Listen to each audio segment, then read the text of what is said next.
Hi guys, இன்றைக்கி நம்ம movie ரிவ்யூவில் செகண்ட் கேஸ் ஆஃப் சீதாராம் படத்தோடைய ரிவ்யூ தான் பார்க்க போகிறோம். இந்த படம் தமிழ் டபுளில் இப்போ அவைலபிளாக இருக்குது. மறக்காம செக் அவுட் பண்ணி பாருங்கள். இது ஒரு சஸ்பென்ஸ் கிரைம் இன்வெஸ்டிகேஷன் மூவியாக வெளிவந்திருக்கு. இப்போ இந்த படத்துடைய கதையை பார்த்துடலாம். இந்த படத்துடைய வில்லன் ஒரு சைக்கோ, தொடர்ந்து கொலையாக செய்யக்கூடிய ஒரு சைக்கோ. அவன் ஒரே மெத்தடில் ஏகப்பட்ட கொலைகளில் சிட்டியில் பண்ணிகிட்டே இருக்கான். இந்த கேஸ் நம்ம ஹீரோவான போலீஸ்கிட்ட போகுது. அவரும் என்னென்னமோ பண்ணி பார்க்குறாரு, ஒருத்தனை அரெஸ்ட் பண்ணுறாரு, கடைசியாக அவனும் இல்லை, மண்டையை பிச்சுக்கிறாரு.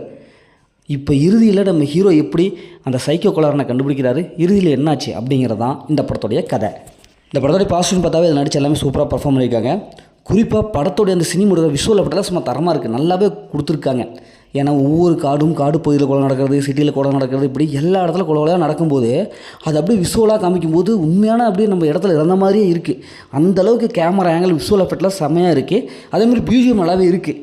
ஒவ்வொரு கொலைக்கும் நடக்கும்போது அந்த பியூஜிஎம்லாம் வித்தியாசமாக காமிச்சிருக்காங்க. இந்த பியூஜிஎம்மும் அந்த விஷுவல் எஃபெக்ட்டை பார்க்கும்போது நமக்கு ஒரு டிஃப்ரெண்ட்டான ஒரு மூமெண்ட்ஸ் தெரியுது. அதனால் ரசிக்கிற மாதிரி இருக்குது. அதேமாதிரி படத்தில் அந்த வில்லன் போர்ஷன் நல்லா ஸ்ட்ராங்காக கொடுத்துருக்காங்க. அந்த சைக்கோ கில்லர் போய் காமிக்கும் போது அவன் படுபாய் இவ்வளோ பயங்கரமானவனா அப்படிங்கிற மாதிரி நல்லாவே காமிச்சிருக்காங்க. அதுவும் போலீஸ் பிடிக்க தடுமாறுற சீன்ஸ்லாம் நல்லாவே இருக்குது, நல்லாவே வந்திருக்கு. ஸ்க்ரீன் ப்ளே பொறுத்தளவுக்கு ஃபஸ்ட் ஹாஃப் நல்லாவே கொடுத்துருக்காங்க. இந்த படத்தோடைய மெடிசன் பார்த்தா செகண்ட் ஹாஃப் தாங்க. செகண்ட் ஹாஃப் ஸ்க்ரீனில் அந்தளவுக்கு இல்லை. ஏன்னா இந்த மாதிரியான பேட்டர்னில் நம்ம ஏகப்பட்ட படங்கள் பார்த்துருப்போம். இதேமாதிரி இன்வெஸ்டிகேஷன் த்ரில்லர் படங்களாம் பார்த்து சலிச்சு போச்சு. அதே சீன்ஸ் அப்படியே இருக்குது, ஈஸியாக கெஸ் பண்ணுற மாதிரி தான் இருக்குது. ஏன்னா அந்தளவுக்கு தான் இருக்குது. செகண்ட் ஹாஃப்லாம் ஒரு வித்தியாசமான புதிய சீன்ஸ் எதுவும் ட்ரை பண்ணவே இல்லை. அப்படியே நிறையா படத்தோடைய ரெஃபரன்ஸ் தெரியுது. நம்ம இப்போ இதுக்கு முன்னாடி நல்ல படமெல்லாம் நிறைய பார்த்துருப்போம். அந்த இன்வெஸ்டிகேஷன் போர்ஷன்லாம் பார்த்துருப்போம். கொஞ்சம் வீக்காக இருக்குது. இன்வெஸ்டிகேஷன் போர்ஷன் கொஞ்சம் வீக்காக இருக்குது.